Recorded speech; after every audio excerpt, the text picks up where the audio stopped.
Hello everyone, and welcome back to this semester of Lights, Camera, Akron. I'm Brissa Bradfield. And I'm Jay Goliath, reporting to you from Colby Hall. Briss and I will be your hosts for this spring semester of Lights, Camera, Akron. And coming up on this episode, we have reporter Jack Stern, who stopped by the Akron Women's March. And Tashayla checked out an exciting career fair put on by UA's Career Services. All this and more coming up on Lights, Camera, Akron.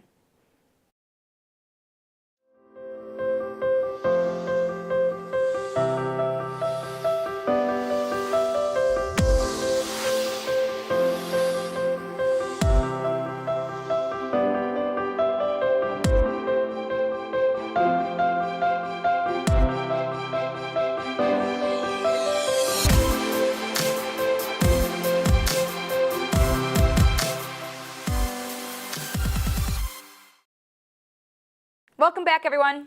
Last Saturday, hundreds of individuals braved the winter storm to show their support for the women's movement.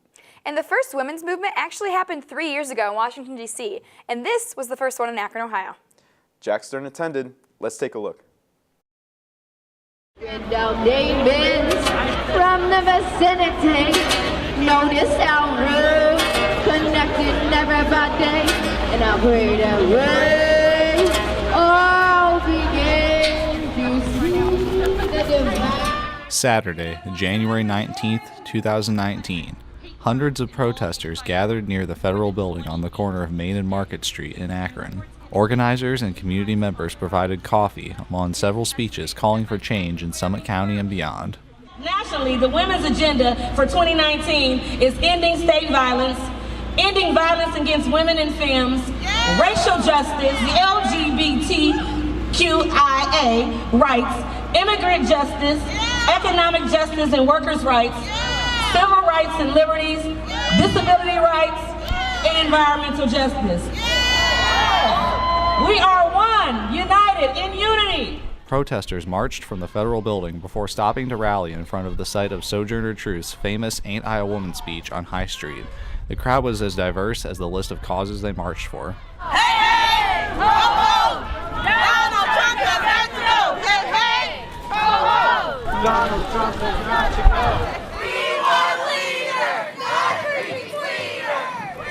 Go away! Racist, sexist, anti-gay! Donald Trump! Go away! I've marched Racist, sexist, anti-gay! But we're Donald Trump! Go away! Racist, sexist, anti-gay! Donald Trump! Go away! Racist, sexist, anti-gay! The march came to an end at Summit Art Space as people flooded inside the building to escape the snow. Community organizer Ty spoke to us inside about the local impact of the event.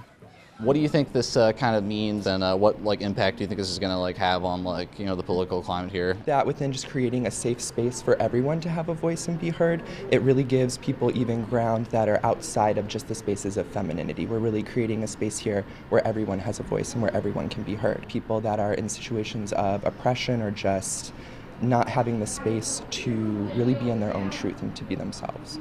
So we're really coming here to have a voice for those people.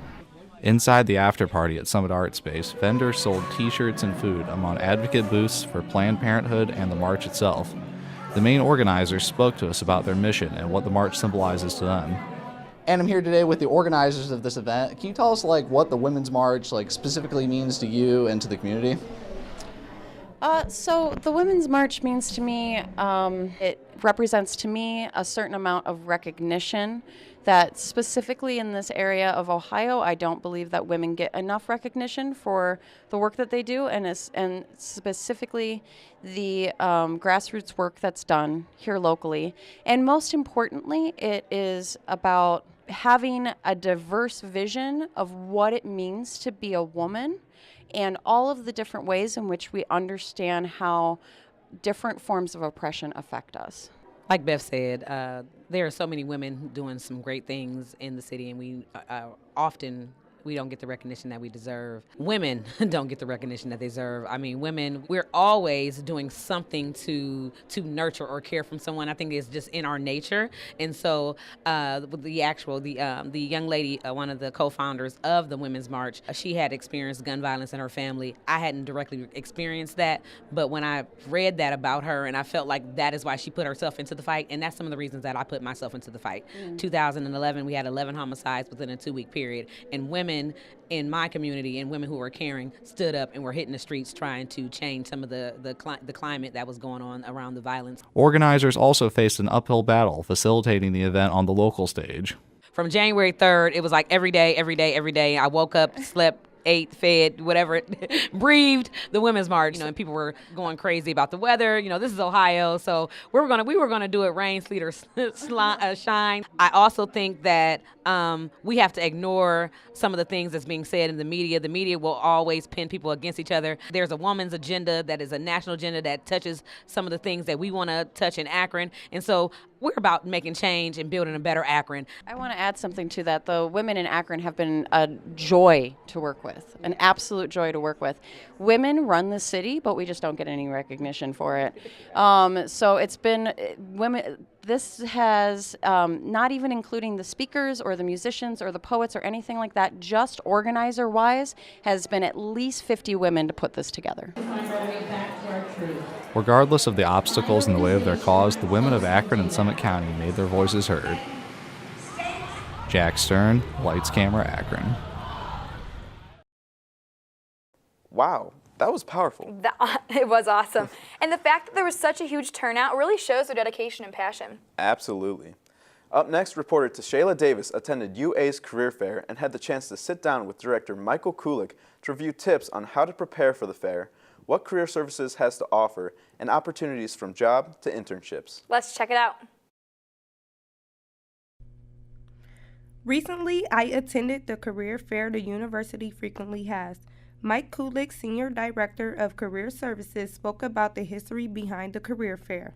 We're growing as an office, which is really great because we have individual folks dedicated to certain colleges, certain majors, so it really provides really strong career advising, which is good.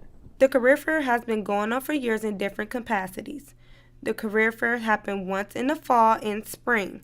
There are other smaller fairs throughout the year that deal with different fields such as engineering and education. We have two big UA internship and career fair. The big all-campus one happens twice a year, one in the fall, one in the spring.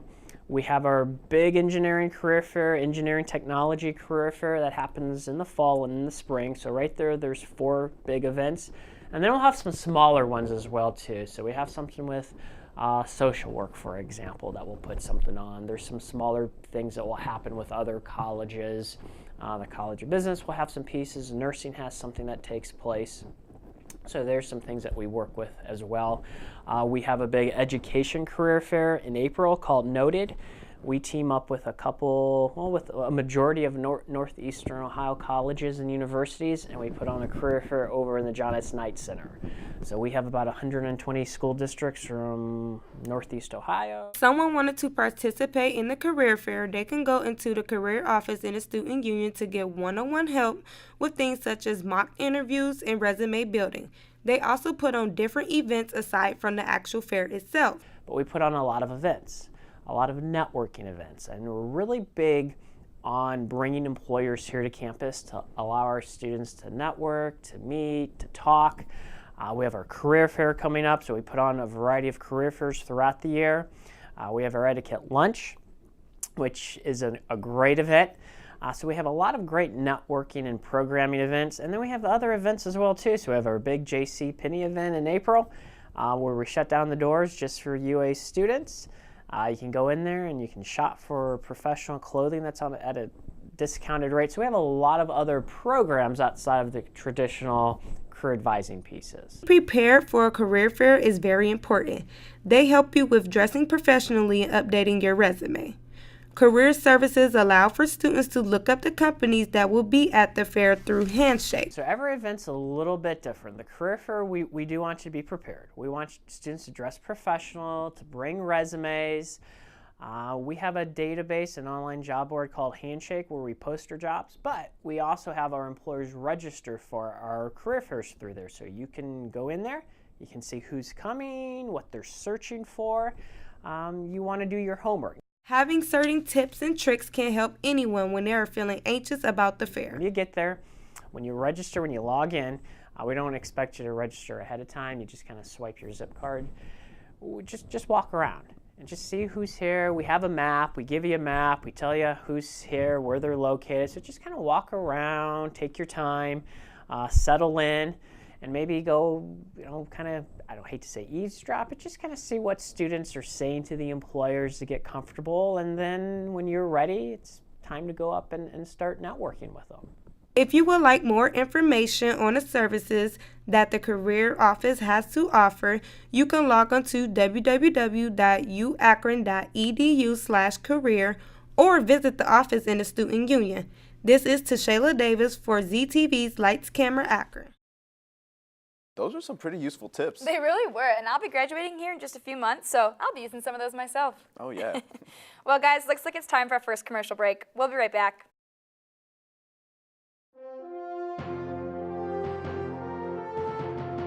It is a period of civil war. 300 spaceships striking from a hidden base have won their first victory against the evil galactic pseudoscience. During the battle, 300 spies managed to steal secret plans to the pseudoscientist's ultimate weapon, the Internet, a global computer network with enough power to deceive an entire planet. Pursued by the pseudoscientist's sinister agents, the producers race home aboard their starship, custodians of the stolen plans that can save their team and restore knowledge to the galaxy. Watch 300 Seconds of Science on channel 45-1 and follow them on social media at ZTV 300 Seconds of Science. And now she's just gone. She's vanished. And you just let it happen. You won't even you won't even make your mistake for it. You won't even apologize. Everything I am is because of you, Dad. What are you guys doing? Recording a sketch. We have to film the promo When does it due? tomorrow? Oh, well, let's get going. Come on. Oh, but can we get food first? Hello. Hi, I'm from Blue Hood Stone Barns. We brought a meal for you and I'm here to serve it to you. Okay, great. Come in. Zucchini carbonara, made from zucchini that was harvested earlier this morning. Again? Hey, Dan Barber. You have room for a little bit more? Come on in. Brochettes, the sausage. So when we made that zucchini carbonara, they're the end pieces of the zucchini and they're the cores that we cut away. Not to mention zucchini flour. Usually those get thrown out. We use them to create an entire second dish. Does that, Again? I'm here to bring you your third course. It's the vines from your zucchini. We'll have a little zucchini stem pasta. A different experience of zucchini. When we start to think differently about our food, we can get a lot more out of it. This is delicious. What do you think we can make out of this? 40% of food in America is never eaten. Cook it, store it, share it. Visit savethefood.com.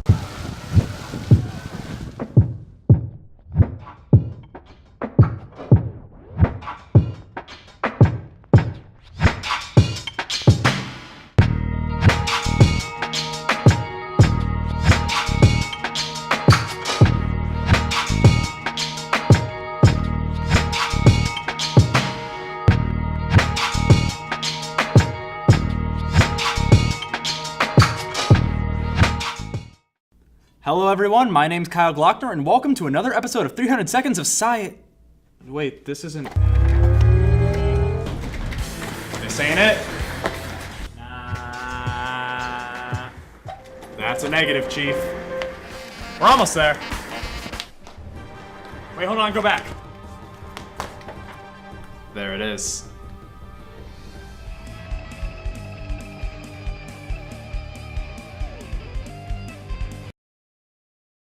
Welcome back to LCA, everyone. Brissa, have you ever had the chance to check out the Student Recreation and Wellness Center here on campus? Yeah, I've been there a few times, actually. Well, did you know that that was named the top 50 college recreation centers for 2019? Really? Yeah, and I had the chance to talk to a few employees of the top-ranked rec center. Let's check it out.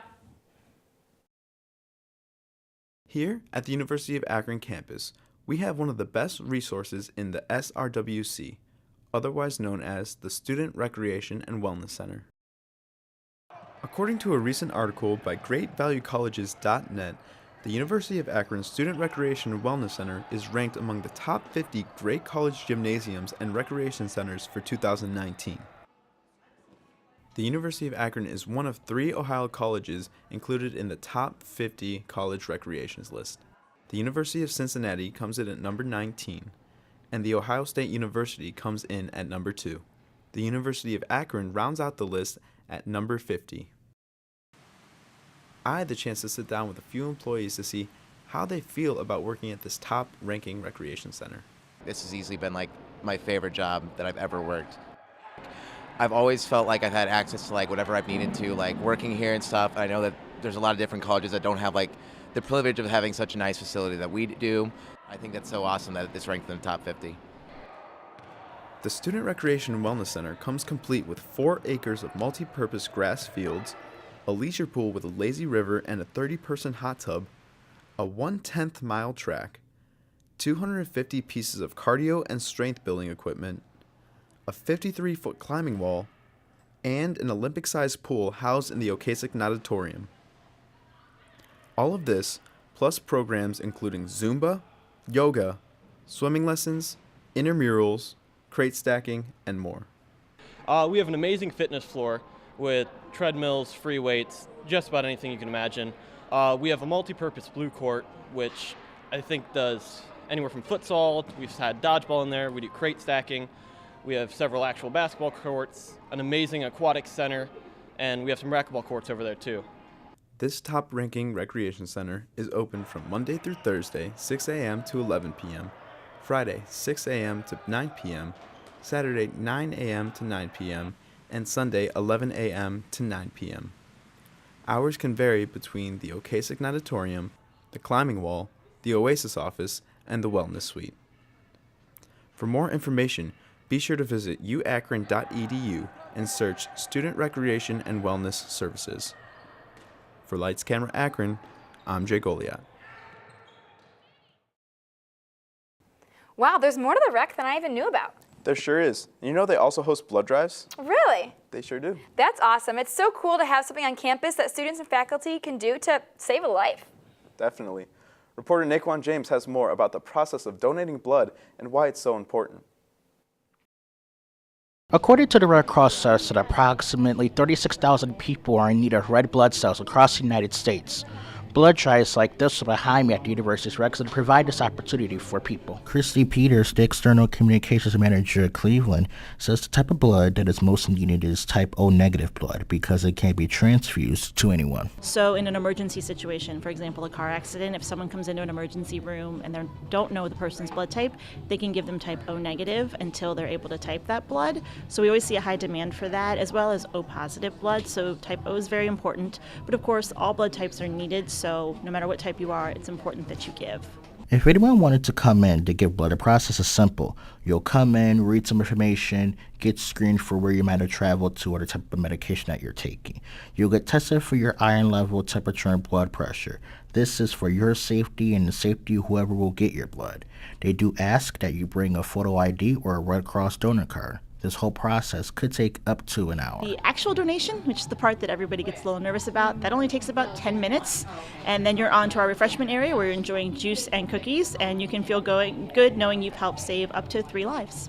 Some reasons why some people may be turned away from donating blood could be just as simple as the type of medication you are taking. So it's a good question. A lot of people ask or think they might not be able to donate blood for various reasons. Sometimes a medication you might be taking, a place that you've traveled. Sometimes when you come in, if, like I mentioned, if your iron level isn't where it needs to be, that means that you might not be able to give. But honestly, a lot of those deferrals are temporary, meaning that you might not be able to give now, but the next time you come, you'll be able to give. So we encourage people to come in and speak to a health historian and find out for sure.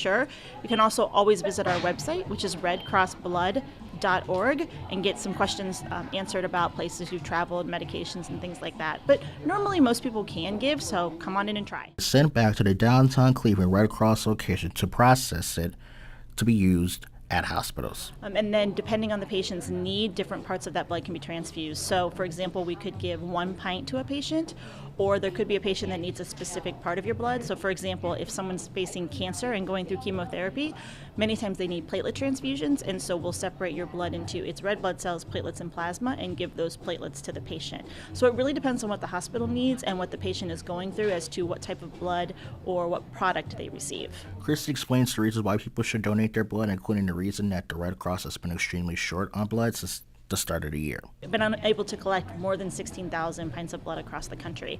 Obviously with weather that's been really, really bad, as well as the holidays, which are always a difficult time, we just haven't seen as many people coming to give. So there really is an emergency need. We have a 3-day supply on hand, and we like to have a 5-day supply.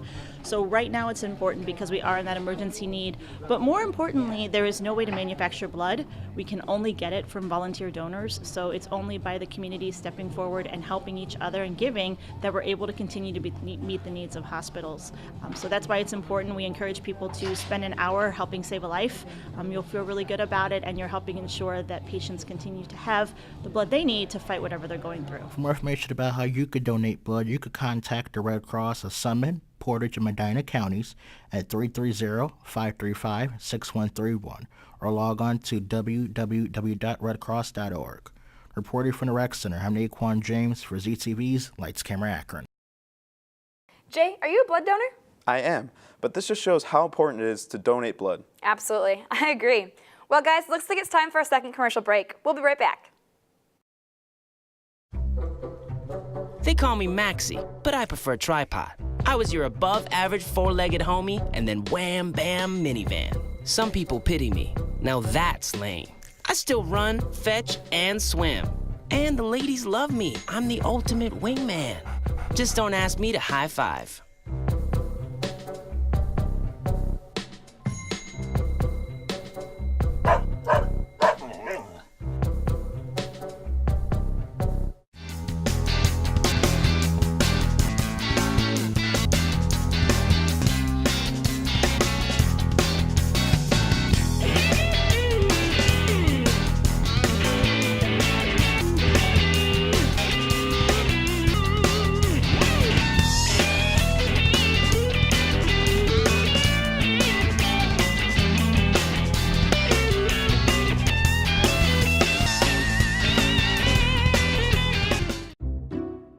I'll never forget the day our landlord called and said, "Read your lease. No pets allowed." My owner tells him my dog ate the lease, but that didn't work. And now I'm stuck in a shelter. But this pit bull is ready for a new crib. I'm loving, loyal, and play well with others. So don't be intimidated by all my muscles, because the biggest one I have is my heart.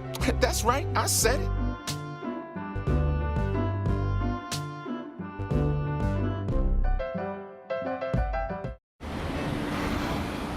Hey, let's check out this park.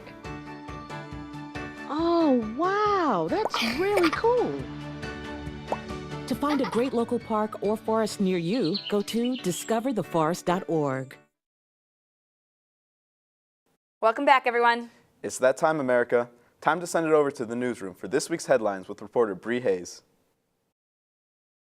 Thanks, guys. A new addition to the university's faculty in the Department of Biology, forensic anthropologist Dr. Jana M. Andrzejowski is focusing her research on the study of adaptation, aging, and disease. Andrzejowski and her lab have received a 2-year grant of $370,153 from the National Institute of Justice, allowing research to be conducted on the effects of opioid addiction, one of the fastest-growing epidemics in the United States.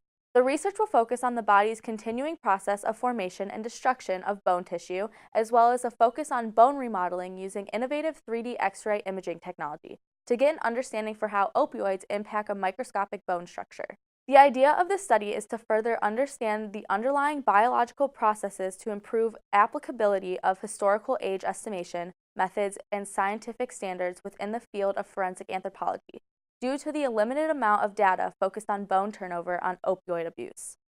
Dr. Amanda Weinstein, an assistant professor of economics at the university, recently published a paper talking about oil and gas boomtowns like Ohio's Belmont County that have to deal with the lack of benefits while bearing all of the costs. Mark Patridge and Alexandra Spetkova from The Ohio State University, along with Weinstein, all researched boomtowns across the country.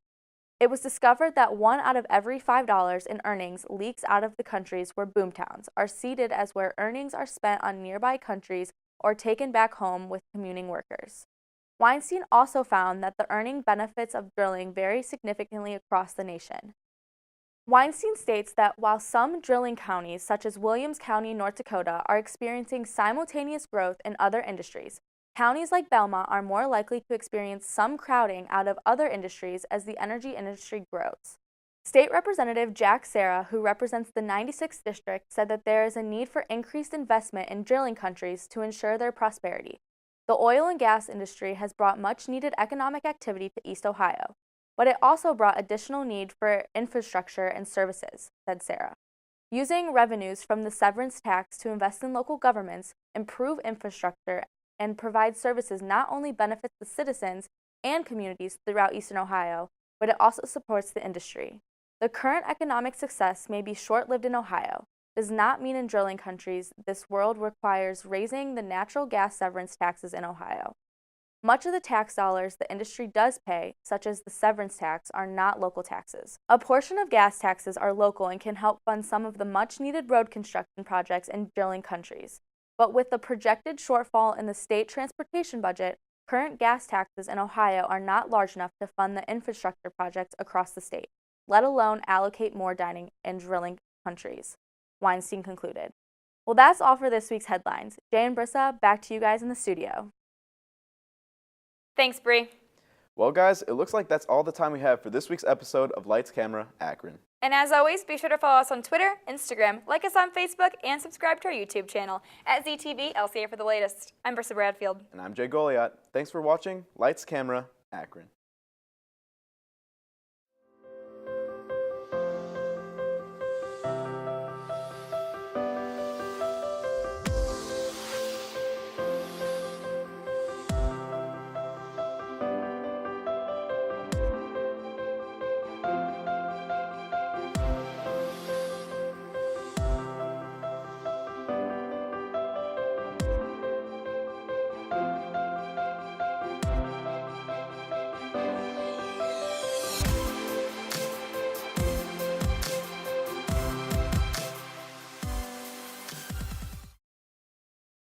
This program was produced by ZTV at the University of Akron. Do you want to gain experience in video production, professional social media, or working with real clients? Visit the UA School of Communications online or follow us on social media to learn more. ZTV, make media, make a difference.